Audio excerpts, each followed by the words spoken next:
Youth aged 16 to 24 make up a quarter of our world's population. Over the next 8 years, 1 billion young people will enter the workforce. These youth have certain basic expectations, one of which is to connect to opportunity and access a dignified livelihood, ideally based on their skills and irrespective of where they were born. To connect youth to opportunity, one needs to have skilled them on what the market needs, and companies need to be able to value them for the skills they've developed. Generally today, youth are not being skilled or valued for their skills appropriately. 61% of young people today do not have the skills needed to thrive in the workplace. Young people are 3 times more likely to be unemployed. The COVID crisis only accentuated these underlying trends. 1 in 4 young people were made redundant.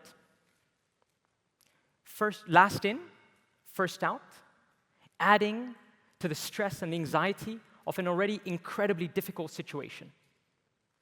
And unfortunately, the climate crisis and automation will only make things more difficult.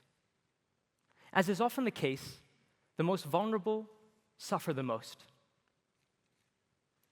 At the same time, companies are struggling to find skilled talent. 69% of companies have unmet talent needs.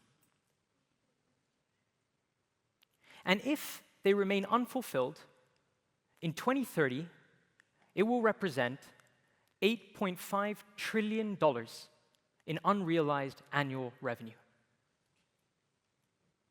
We are left in a situation where, on the one hand, an inability to find and connect to talent and an inability to skill and value that talent leaves us in a situation that we are in the midst of an incredibly dangerous skills crisis. And if we're unable to close this growing gap, we face an economic crisis and a vicious cycle of inequality, despair, and unrest of monstrous proportions.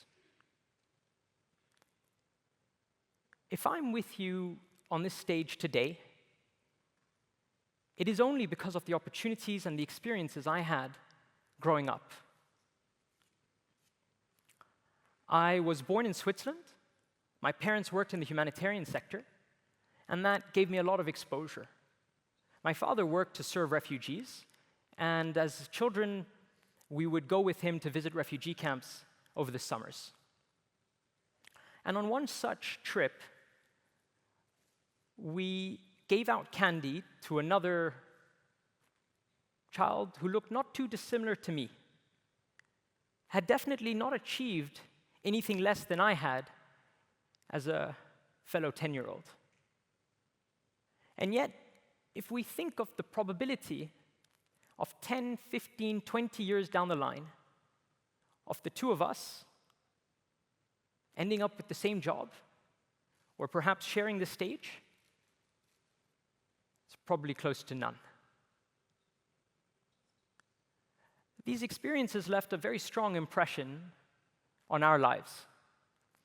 And we realized how fortunate we were to have been born to the right household, to have had the right education, to have had the right experiences that unfortunately most young people just do not have access to in those key formative years. A few years down the line, as we got a bit older, my brother and I thought the most meaningful thing we could do would be to work to connect youth to learning and earning opportunities. We did so by starting a technology-enabled social enterprise that connected youth to opportunities. We helped upskill them and then connect them and to get recognized by their peers as well as by companies. Today, we work alongside government, large corporates, foundations, NGOs to serve millions of young people in 150 countries. But unfortunately, it's not enough. Since we have started, the problem has only got worse. But in working with young people around the world,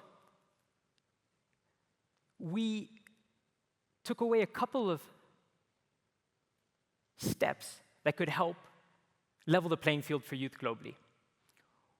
One, we need to change the way we assess and value talent. And two, we need to skill up the next generation to meet the needs of the market. So starting up with how we value talent.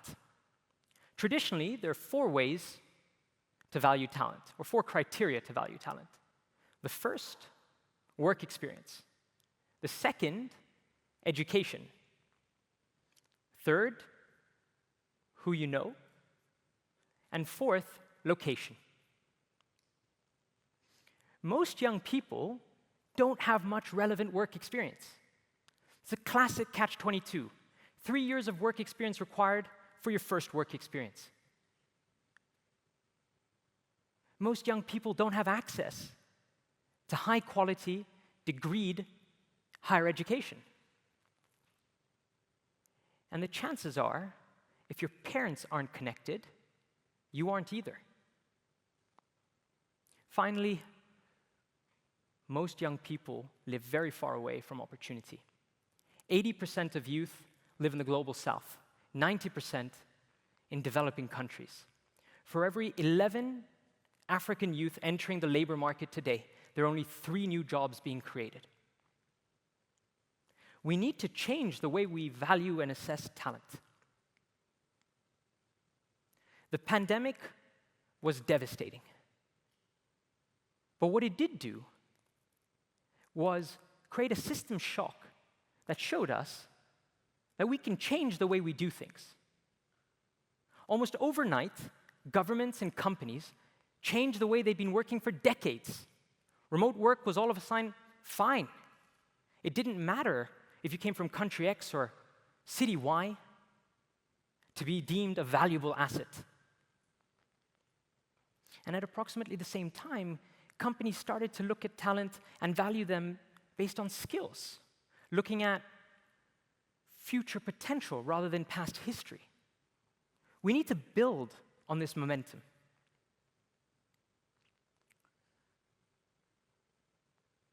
We see the challenges that exist with valuing talent based on skills.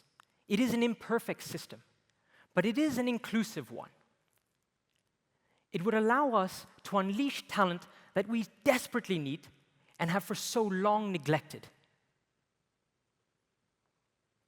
The second step is to skill up the next generation to meet market demands and help them build human strengths. Building skills, like most educational programs, takes time. Governments and companies need to invest early to help youth develop the skills needed to navigate the future of work, but also to be productive members of society. It takes time. But we need to instill hope, confidence, resilience, adaptability. We need to move beyond formal education and look at learning through doing or experiential learning to build those key transferable soft skills that are so needed not only to get that first job, but to navigate this ever-changing future of work, where jobs and industries are being created and destroyed over the span of years. It is an incredibly complex challenge. And it'll only get harder, as I mentioned, with climate change and with automation. But it is a massive opportunity to create growth, a massive opportunity to do the right thing, and to move our society forward. It's difficult, but it is possible on two conditions. The first, we must start now. We have to prioritize connecting youth to dignified livelihoods. There is no time to wait. And two, this is a global problem.